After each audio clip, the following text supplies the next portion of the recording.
Olá, seja bem-vindo a mais um vídeo aqui do nosso canal. Nós estamos fazendo a exposição dentro da segunda viagem missionária do apóstolo Paulo. No vídeo anterior, o comentário foi dentro do capítulo 15, dos versos 36 a 41 do livro de Atos. E o comentário de hoje vai do capítulo 16, do verso 1 até o verso 10.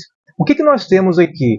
O Lucas nos informa na sua narrativa, a partir do verso 1, que o apóstolo Paulo, juntamente com Silas, chegaram na pequena comunidade judaica de Listra. E ali eles se encontraram com um jovem Timóteo, que era um homem temente, um jovem temente a Deus, filho de uma judia por nome de Eunice, e neto da sua avó Lóide, né? Só que Timóteo ele era filho de um pai grego, e por causa dos judeus que tinha naquele lugar, como Paulo quis levar Timóteo nesta viagem missionária, Paulo achou por bem circuncidar Timóteo, né? Na verdade, Paulo não tinha problema se um judeu quisesse circuncidar. O problema é quando, por exemplo, um judaizante que estava se aproximando ali dos cristãos queriam obrigar os gentios a circuncidar. Nesse caso, Paulo ele cortava o mal pela raiz. Então, o que nós temos agora? Nós temos ali Paulo, Silas e Timóteo. E Paulo, juntamente agora com a sua equipe, eles pretendem pregar o evangelho na Ásia. Porém, o Espírito Santo não lhes permitiu.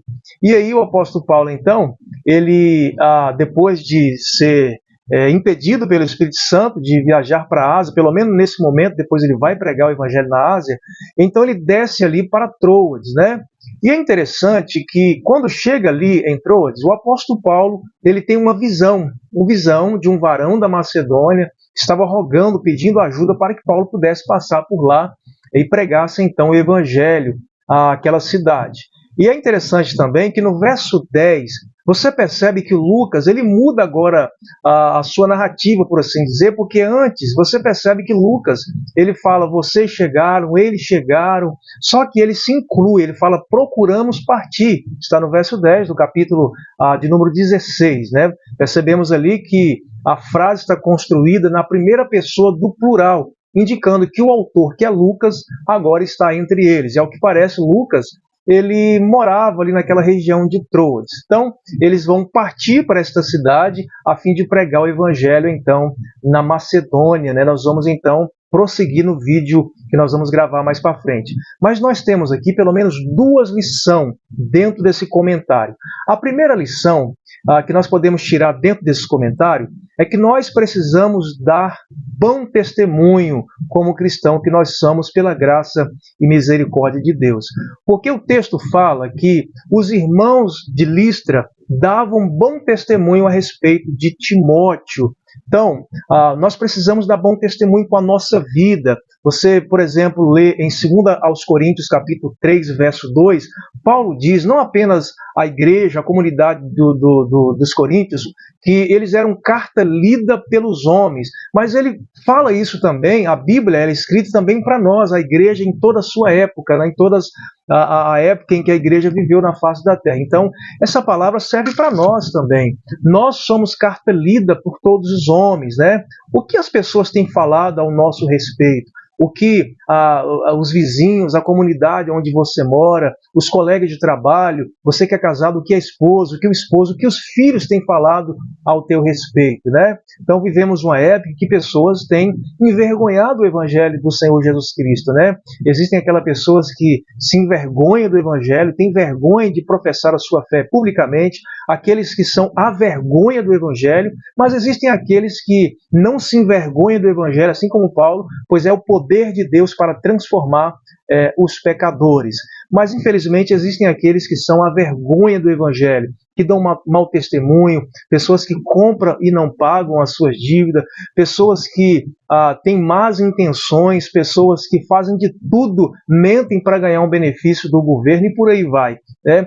Mas, graças a Deus, que o Senhor sempre tem a sua igreja, que foi de fato lavada e remida pelo sangue do Cordeiro. É claro que todos nós somos pecadores, aquele que disser que não tem pecado é mentiroso, mas o pecado na vida do cristão é um acidente, né? A gente peca, o Espírito Santo nos convence que nós pecamos e a gente vai a Deus em arrependimento, Ele nos perdoa.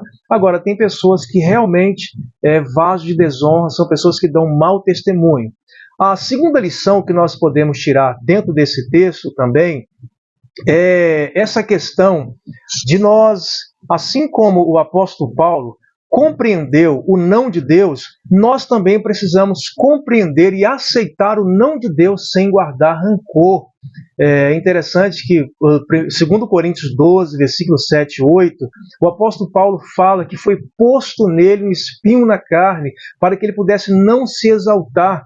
E ele orou a Deus por 3 vezes, pedindo para que Deus tirasse dele aquele espinho na carne. E Deus disse para ele: a minha graça te basta, o poder se aperfeiçoa na fraqueza. E o apóstolo Paulo, então, ele aceitou o não de Deus como a vontade de Deus para ele. Ele permaneceu até o fim de sua vida com esse espinho na carne. Nós não sabemos de forma clara o que era, mas Paulo soube então aceitar o não de Deus. Você vê também em Deuteronômio 3, versos 25 e 26, quando Moisés pede a Deus para entrar na terra prometida, e o Senhor diz para ele: não me toque mais neste assunto. Então nós também precisamos estar preparados para aceitar o não de Deus, né? É claro que Deus não fala mais como falou com os profetas do Antigo Testamento, como falou com os apóstolos, né? Porque o cano já foi fechado. Deus fala por meio da Escritura, da sua palavra escrita, mas Deus também mostra a sua vontade por meio das circunstâncias, né? Por exemplo, você está em um relacionamento e você quer saber se é de Deus ou não. Então, muitas coisas podem acontecer como um sinal de Deus mostrando se é para você seguir adiante ou se é para você não seguir adiante, né? A mesma coisa vale também, você talvez trabalhe em uma empresa e de repente você está querendo sair daquela empresa e aí você não sabe se é vontade de Deus ou não. Deus vai permitir que algumas coisas aconteçam para que você venha entender se é a vontade de Deus ou não. Então, que Deus te abençoe. Nós vamos continuar nessa exposição até o final da segunda viagem missionária do apóstolo Paulo. Eu te espero no próximo vídeo.